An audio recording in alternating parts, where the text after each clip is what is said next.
O Ibovespa subiu até as máximas, caiu levemente nos últimos dias, mas ainda está bem próximo das máximas. Será que ele ficou caro ou ainda tem oportunidade?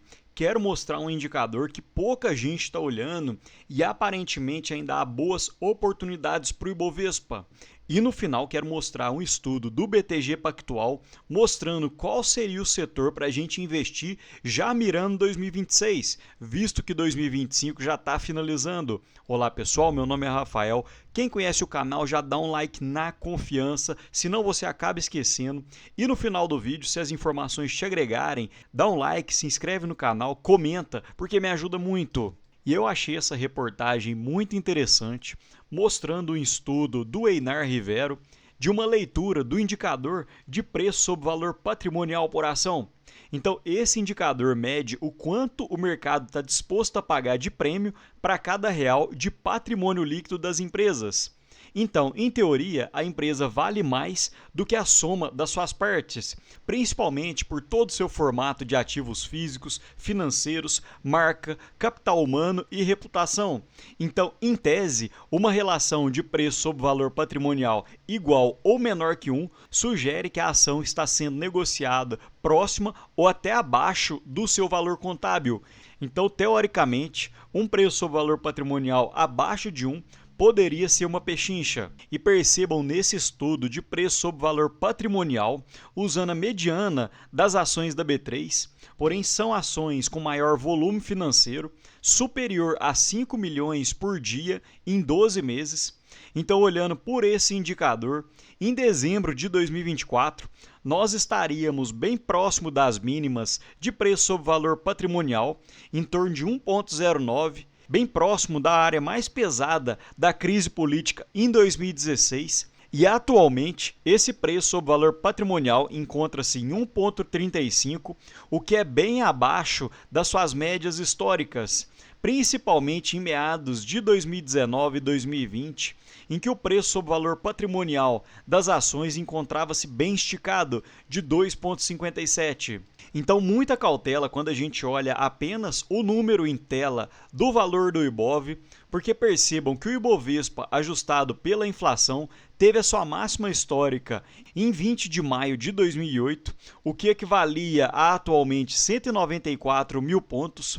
Então, na data do estudo de 27 de novembro, em torno de 158 mil pontos, a bolsa ainda estaria em 18,5% abaixo dos recordes. Então, para empatar, ela ainda teria que subir 22% na cotação.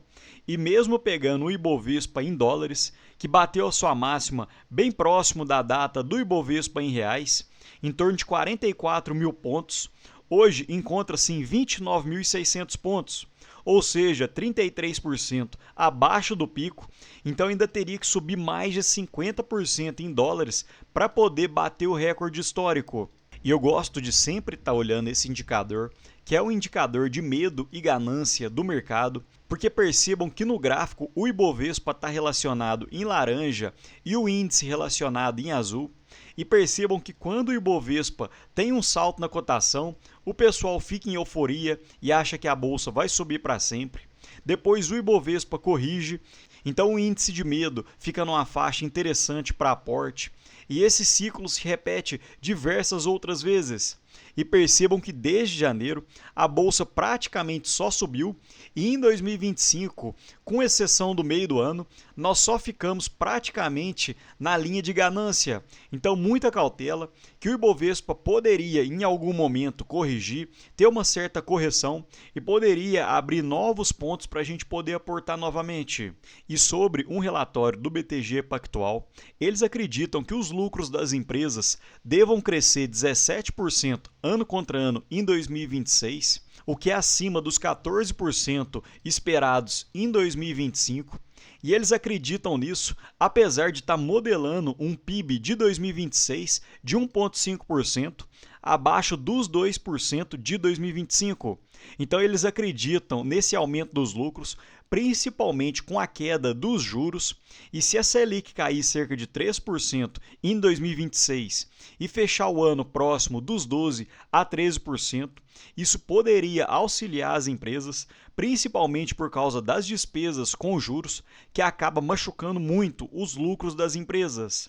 E eles ainda acreditam que para 2026 as empresas domésticas que atuam apenas no Brasil possam se recuperar fortemente, porque apesar de um crescimento baixo de apenas 5% em 2025, eles acreditam que o mercado doméstico possa crescer 13% em 2026. E o setor hoje que o Banco BTG está mais apostando seria o setor bancário, principalmente por causa da aceleração do crescimento de crédito, as quedas nas taxas de juros, principalmente com uma Selic mais baixa, e uma melhora nos ativos rurais após um 2025 muito pesado. E eles acreditam que os lucros devam aumentar em cerca de 14% ano contra ano, puxados principalmente pelo Banco do Brasil, um aumento de 5,6 bilhões, Bradesco, que também vem se recuperando desde meados de 2021, um aumento de 4,3 bilhões no seu balanço, 17% ano contra ano, e o Itaú, com um aumento de 3,4 bilhões, um aumento de 7% ano contra ano. E eu soltei um vídeo recente mostrando o indicador de preço sobre lucro dos bancos, que eu realmente ainda acredito que ainda esteja em bons patamares, visto que o PL projetado de 12 meses é de 6,9, enquanto a média dos últimos 10 anos ficou em torno de 8,3. Então, olhando por esse indicador, ainda haveria um espaço de subida de 16%.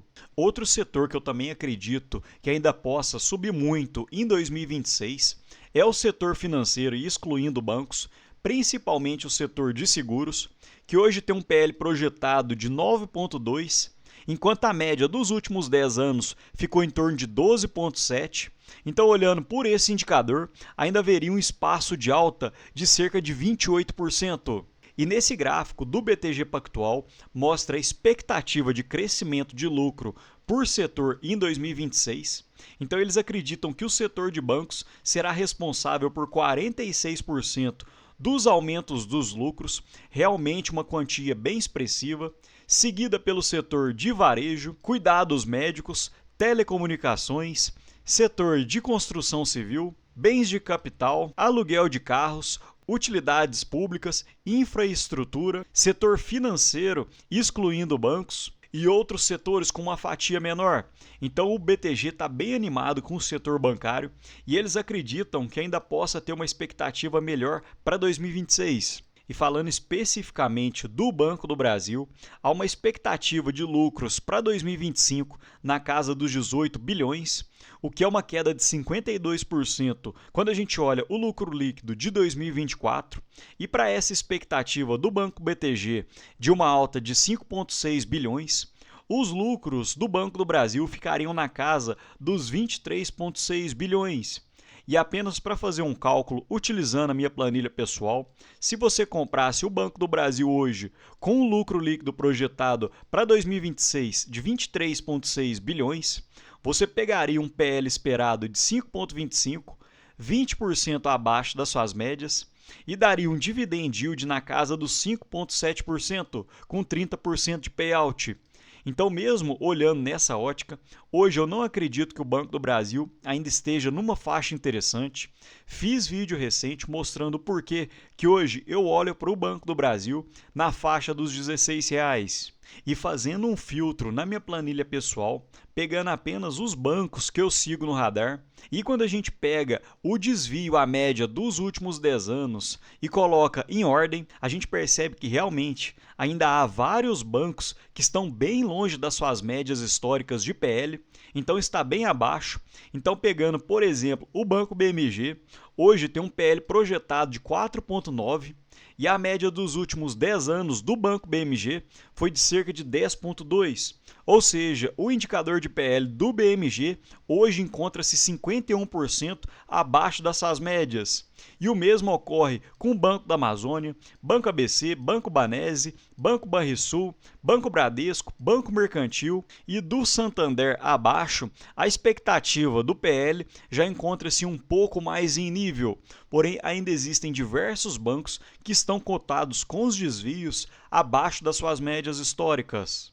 E quem conhece o canal sabe que eu gosto muito do Banco ABC e eu ainda acredito que o Banco ABC possa retornar próximo às suas médias históricas, principalmente porque o banco tem um ROI bem estável, ao contrário dos outros bancos menores da Bolsa Brasileira, que o ROI acaba tendo uma instabilidade muito grande. Olhando para o passado, o Banco ABC tem um ROI bem mais estável, então é um banco que ainda encontra-se no meu radar, assim como o Banco da Amazônia e o Banco BMG. E hoje, olhando pela minha carteira pessoal, eu estou com uma concentração muito grande em bancos e seguradoras. Hoje, praticamente 80% da minha carteira estão concentrados nesses dois pontos. Então, se houvesse realmente essa alta para 2026, eu conseguiria capturar boa parte dela. Porém, eu já falei isso em diversos vídeos aqui no canal. Esse não é o ideal. Esse percentual de bancos e seguradoras na minha carteira me preocupa um pouco. Então, por isso que hoje eu não estou vendendo, porque eu ainda acredito em todas as ações da minha carteira, mas eu estou direcionando os meus aportes para outros ativos. Então, à medida que eu vou direcionando meus aportes para outros ativos, os bancos e seguradoras têm uma tendência a diminuir a relevância dentro da minha carteira e outros ativos podem tomar o lugar com 15, 20, 30%. Porém, como em 2025 eu acreditei em diversas oportunidades dentro desse cenário, eu acabei focando mais nesse setor.